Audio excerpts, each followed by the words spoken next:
Hey, this is Matt once again. What about Tina Ville's another paid request? This time for Reckless, the 1984 film. I believe this is for Tomas.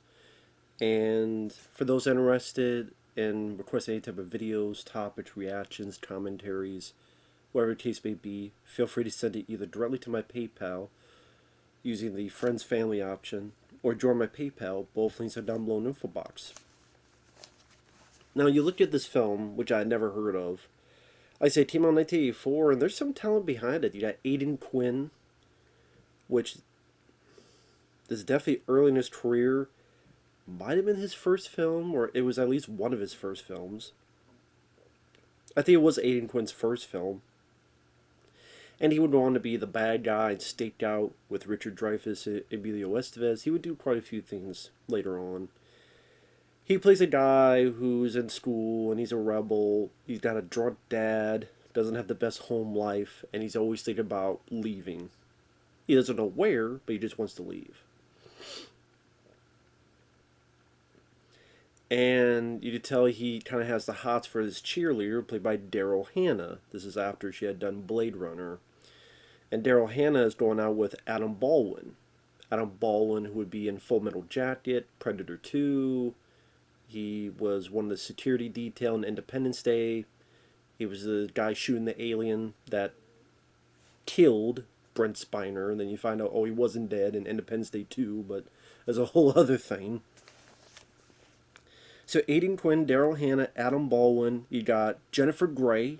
I think this was her first film. She doesn't have a whole lot to do. She's just one of the students. I think the big line she has is, "Did you get arrested for raping a teacher?" I think that's like her big line. Cliff Dean, who I've seen in quite a few films. He was in The Substitute with Tom Berenger. He was in this film called Pulse, which I enjoyed, from the late 80s. He plays a teacher, which you could tell he kind of likes that some of the girls fancy him.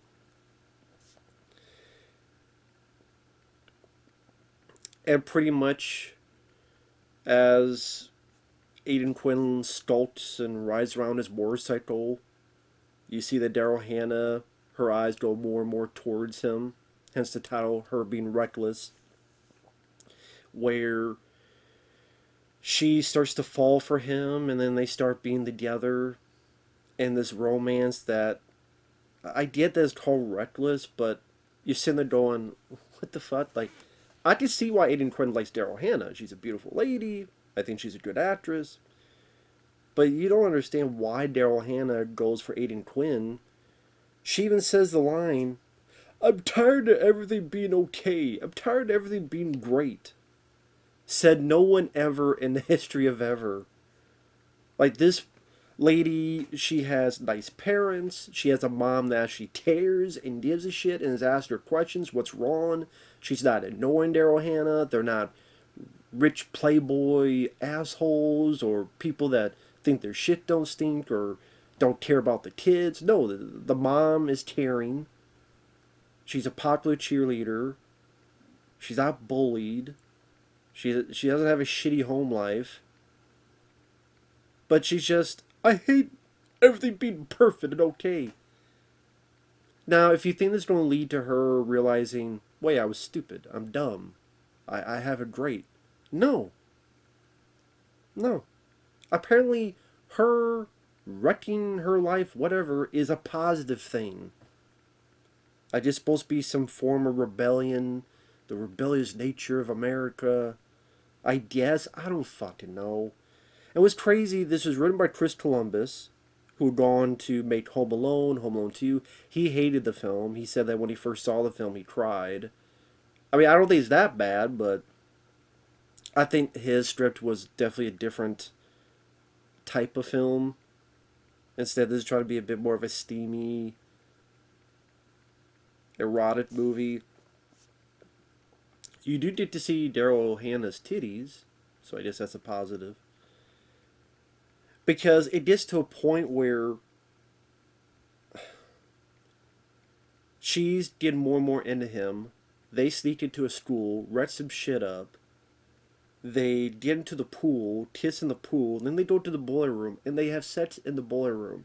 Granted, I kept thinking Freddy Krueger was going to come out and do some shit, but no. Because that's what we all do. We all break into schools and have sex by the boiler rooms. I had a boiler room that looks like Freddy Krueger's lair. As then Aiden Quinn sculpts more and rides his motorcycle more. And then I'm thinking, well, maybe he'll go over the edge, and this will turn into maybe a thriller.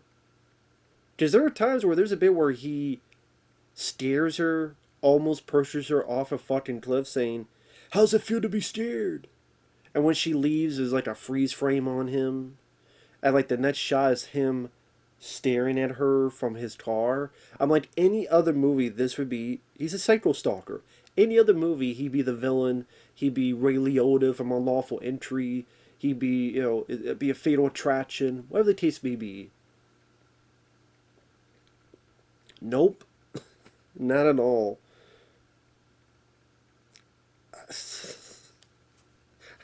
No. And it's directed by James Foley. This is the guy that would do At Close Range with Sean Penn and Christopher Walken, a good movie. He would do Glengarry Glen Ross, a great movie with Jack Lemmon and Al Pacino and Ed Harris, and that's a great movie. I'm like, the guy who did Glengarry Glen Ross and At Close Range did this film?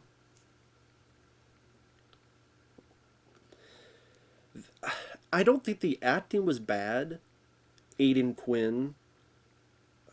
You do get some nice emotional moments, like his back and forth with his dad, whose dad's always a drunk. These are in a part where he's got to get his dad out of work, and because his dad's so out of it, they got to put him on the bike, and he's got to take a chain and wrap around both of them so he don't fall his fat ass off. And the dad's like bringing women home, and the Aiden's confronting him on it and giving him shit.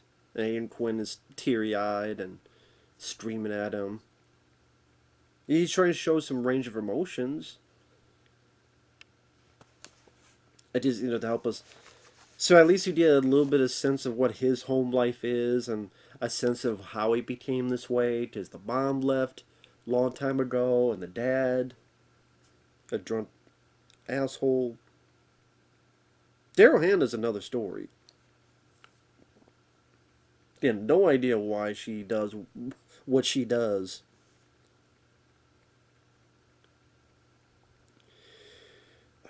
One positive, it has got a good soundtrack.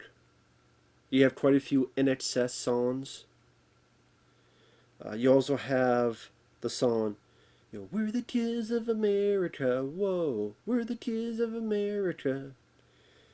It even ends with Bob Seger, roll me away tonight, roll me away. I mean, you got Bob Seger, NXS, not a bad soundtrack. I don't think the acting is bad, it's just the story, the script leaves a bit to be desired. Again, any other movie, this would end with Aiden Quinn stalking Daryl Hannah and Daryl Hannah shooting Aiden Quinn with a shotgun. But not this one. You get to see Aiden Quinn dance at a school party, and his dance is almost as good as Crispin Glover in Friday the 13th Part 4. Like, it seems like the same type of dance. Aiden Quinn's like...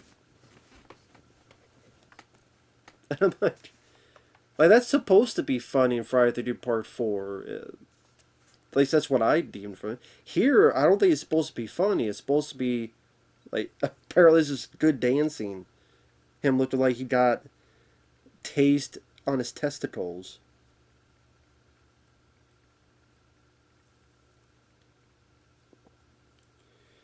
So, spoiler, it ends with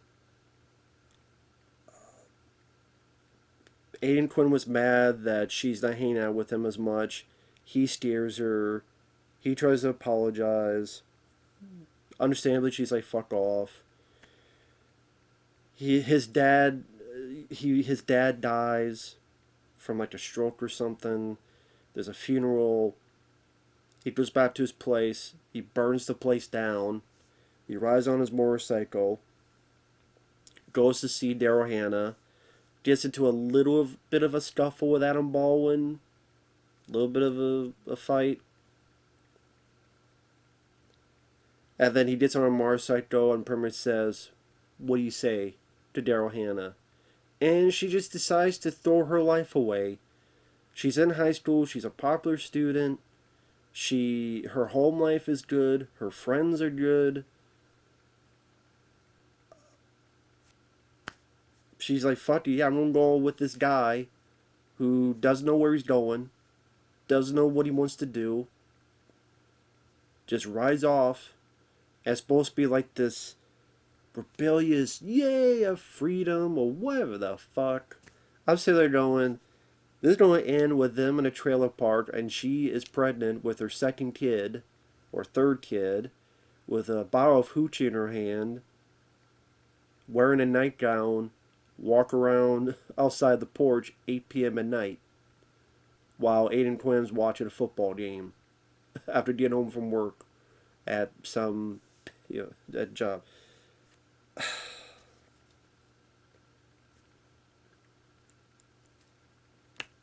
I mean, I guess you say right, but it doesn't deem it as a downer. It doesn't deem it as she made a mistake. It's supposed to be this joyous note of freedom. I don't fucking know. It's just very strange. Very strange. So no, I mean, it was interesting to see this cast. A lot of them fairly early in their career. Like I said, Aiden Quinn, Jennifer Grey, their first film. So again, there's some nice songs in the soundtrack, but yeah, I wouldn't say I was a fan of the movie. So take that for you will. With that said, thanks for watching. Take care. We'll see you guys later. Bye bye.